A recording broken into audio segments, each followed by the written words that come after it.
Se você ainda não conseguiu tirar 1000 na redação, pode ser que você esteja cometendo alguns desses erros.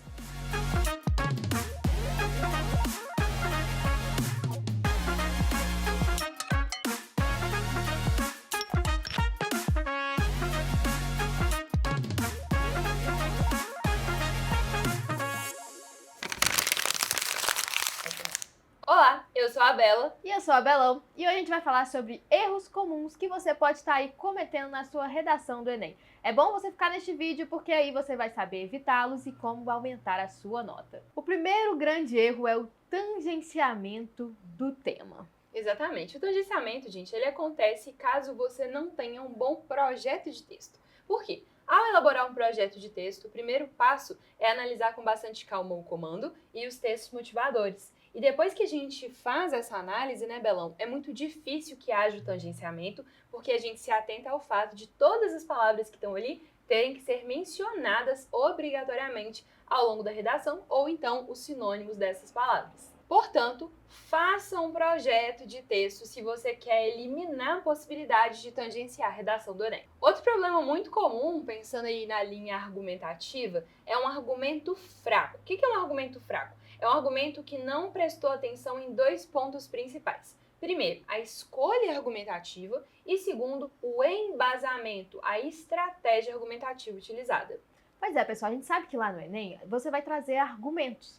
E aí cada argumento, idealmente, tem que estar num parágrafo. Cada macaco no seu galho, cada um no seu quadrado, sabe? Geralmente vocês colocam assim, desenvolvimento 1, que é o primeiro parágrafo de desenvolvimento, de causa. E no desenvolvimento 2, outra causa. Ou uma causa no D1 e uma consequência no D2. Tanto faz. O importante é você trazer esses argumentos de uma maneira organizada. Então dá para eu perceber que você pensou bem na relação entre os parágrafos. Fez uma adição de causa e consequência. E que você traga estratégias argumentativas, porque é importantíssimo no texto argumentativo você fundamentar as suas opiniões. Então, por exemplo, você vai trazer um exemplo, um dado, um argumento de autoridade, uma notícia que comprove, que fundamente que aquele argumento que você trouxe é verídico, faz sentido, realmente acontece na realidade brasileira. Sabe outro erro muito comum? Competência 1, gramática. Pois é, a principal dica para que você não erre mais gramática na sua redação é fazer uma releitura tranquila, uma releitura pausada do seu texto. Por que isso? Muita gente comete o seguinte erro. Acaba fazendo a redação, né, Belão? E relê essa redação no mesmo momento em que fez. Só que isso, gente, faz com que o nosso cérebro ele não tenha um tempo para processar o distanciamento necessário em relação a esse texto. Então a gente está tão acostumado ali que às vezes a gente escreveu alguma palavra com S, com Z, por exemplo. Por isso, faça a sua redação, dê um tempinho ali, pelo menos uma meia hora depois que você fez essa redação e volte conferindo principalmente vírgula, crase e concordância, que são os top 3 erros mais comuns da redação do Enem. Repertórios fracos, pouco desenvolvidos e eu diria até mais, tá? Repertórios coringa podem enfraquecer e muito a sua argumentação. Sabe quais são os problemas desses repertórios? Geralmente eles falham em dois pontos. Em não explicar, você falha em não explicar este repertório e não bem relacioná-lo com o argumento. Separe essas duas ações lá no seu projeto de texto, sabe? Se dedica um tempo para explicar o próprio repertório. E aí vai uma dica, evidencia a área de conhecimento dele. De acordo com a biologia ou de acordo com o Dr. Drauzio Varela, por exemplo, coloque ali a área de conhecimento. Quando você fala biologia, eu sei que você está falando de um repertório legitimado. Quando você coloca doutor, eu sei que você está aqui no campo da medicina, que também é uma área legítima. E separe aí o outro momento para explicar a relação com o próprio argumento. Esse repertório se assemelha à realidade brasileira, ou se difere, ou comprova a realidade brasileira. Exatamente. E não subestime o poder das aulas que você assiste na escola. Muitas vezes, quando a gente vai pensar em um repertório sociocultural, a gente pensa em algo mirabolante, alguma coisa da filosofia que a gente nem viu em escola, mas às vezes existem repertórios interessantes ali da história, da geografia, por que não da química, da matemática, que podem ser utilizados na redação. Então, mirabolante não pode ser esse repertório. Quanto mais simples e mais bem atrelado ao seu texto, melhor. E a galera que inventa repertório, inventa dado, inventa fonte de informação. Pois é bem problemático isso de ficar criando informação, né? É claro que o corretor, no momento de corrigir sua redação, ele não vai ficar verificando tudo, né, Belão?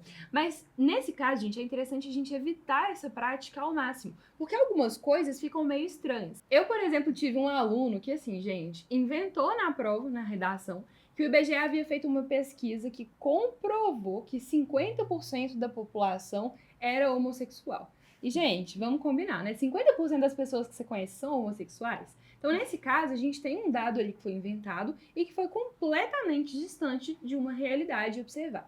Então, cuidado com essa invenção de dados. Tem uma outra coisa também, né, Belão? A galera curte muito usar o G1. Coitado do G1, né? Fala sobre tudo o tempo inteiro. E tem uma outra questão também que muita gente não sabe, mas que o Enem pode penalizar, que é utilizar, gente, jargões ou expressões chulas, ainda que entre aspas, tá? Então, por exemplo, vamos supor que você está escrevendo a redação e quer dizer que a situação do país está uma... Então você coloca ali as aspas, mas mesmo colocando as aspas, dando a entender que aquilo ali é uma fala sua e não de uma outra pessoa que você citou no texto, isso vai ser penalizado no Enem. Então evitem, na verdade não coloquem, nem evitar, não coloquem expressões chulas no Enem de maneira alguma. Gente, pra quê, né? A gente tem outras palavras aqui na linguagem formal da língua portuguesa que servem para esse tipo de situação. Então evitem gíria, colocalismo e palavras chulas.